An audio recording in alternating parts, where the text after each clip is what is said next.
Something rather strange happened to me a while ago. I was playing a song and I had to play B major chords, and I thought, well, why don't I play a B major scale? And months and months ago, I had studied scales, and I tried to get around the circle fifths. And I had studied that section where, at the bottom, where you have so many sharps and flats everywhere. And I gave it up. I moved on to something else. But I just, was wondering, well, what finger do you start with? I couldn't remember. And my hand just did it. I was, whoa, where'd that come from?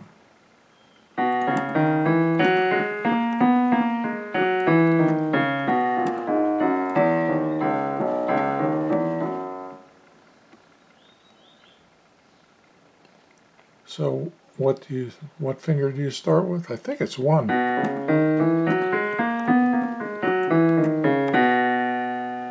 One works. If you start on 4, then you have to do 4 again. Now what this tells me is that the work that I did back then did something. I grew.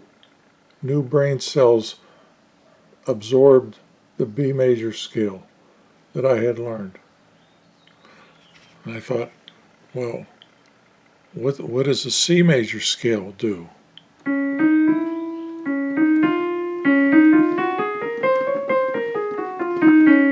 I could play that too. Why?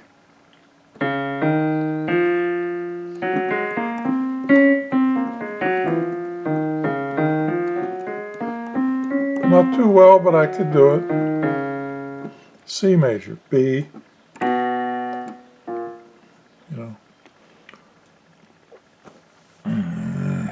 So that gives me hope that it is possible to learn how to play the piano, and once you work at something, it's going to be there when you try it again. It's not going to go away. I did not review at all, for a year, and it was still there.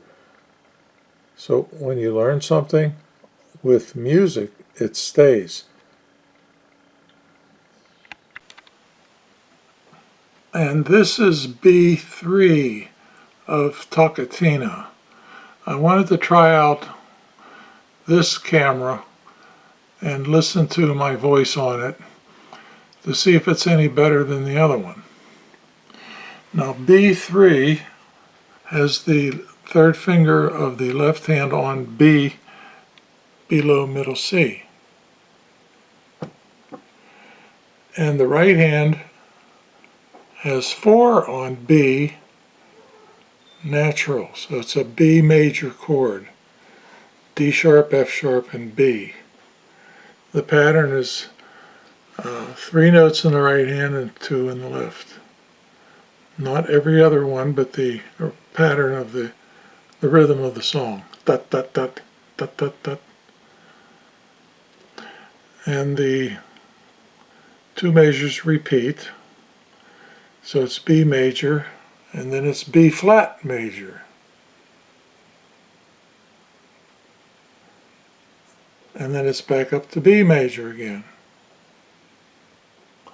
It's a B major chord for the first 2 notes, first 2 plays, and then it's a C major. Dut, dut, dut. It goes up, goes up.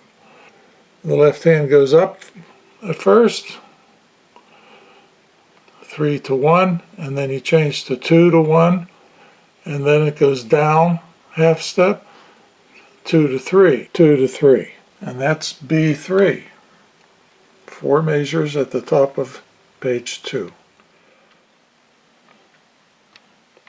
Kate Boyd sent a newsletter to my email saying, "Don't quit practicing. I mean, she was talking to everybody, but she's talking to me because I had stopped, because all I was doing was concentrating on fasting and drinking juice and, not hurting, trying to get my hip to stop hurting and all that. So that's all I did. But so after I read that, before I went to bed last night, I decided to go into the other room, turned off the television, went in the other room, and had a go at section B3 of Toccatina. Had a look at it before I went to bed. And it's the three last measures of the first line on the second page. Top of the second page, last three measures, and one measure, the beginning of the next line. That's B3. Well, the right hand begins with the fourth finger on B, so that doesn't make any sense. But the left hand begins with the third finger on B, an octave below middle, just below middle C. Begins with this note. And then it's C with 1.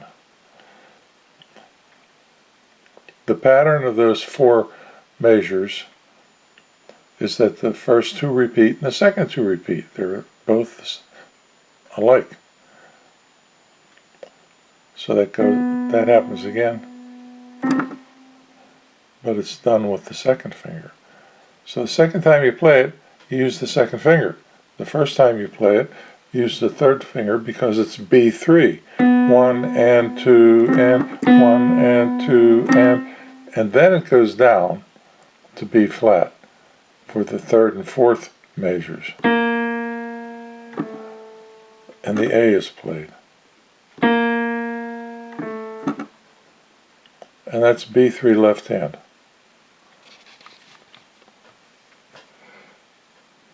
So how do I know that? Because the book's closed.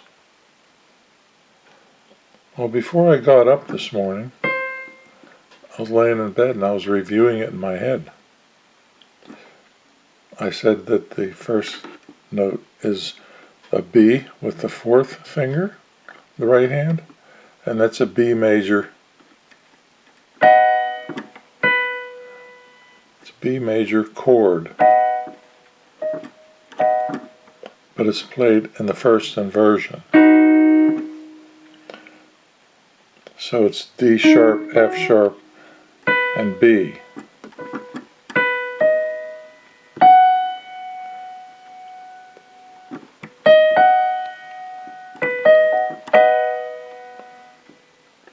But the root is on top with the 4, and it's 1, 2, 4. It's 1, 2, 4.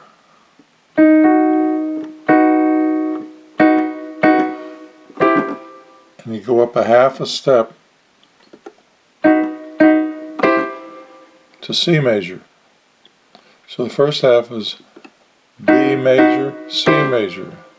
1 and 2 and 1 and 2 and then you go down half a step. So it's 1, 2, 4,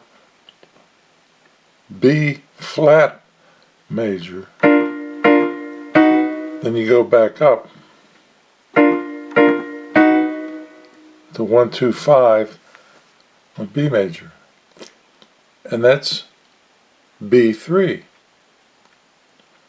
And I did that in my head for, it must have been half an hour. I mean, that's all I thought about while I was laying in bed, nice and cozy, warm, no pain, no hip pain, and I kept reviewing that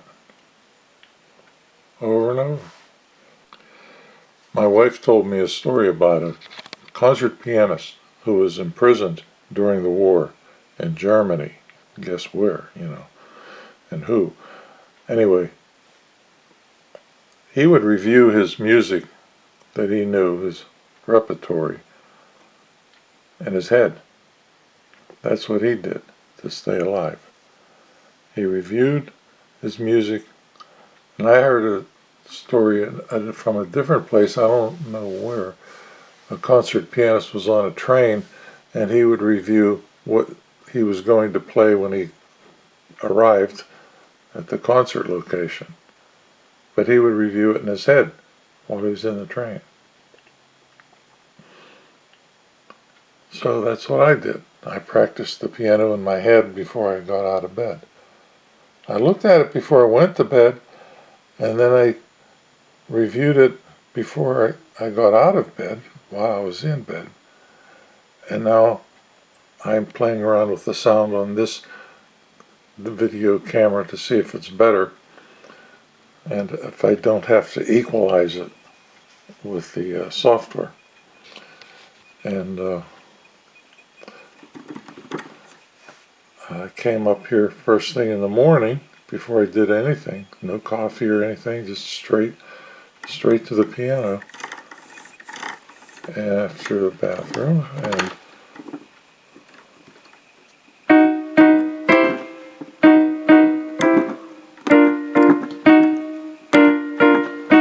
there's the right hand by memory, by feel, without looking. The camera's in the way. It's between me and my hand. And I could find the three notes and play the B major, C major. So it's 1, 2, 4, and then 1, 2, 5, 1, 2, 4, 1, 2, 5. So I could do it without looking. I could do it by feel. I can do it by memory. That's only 4 measures, but it's doable. And I'm not recording that as a practice time in my journal. I'm not going to put that in my journal because I don't know exactly how long it took. And I'm not going to put this video in my journal of practice time. But this counts. This is practice time.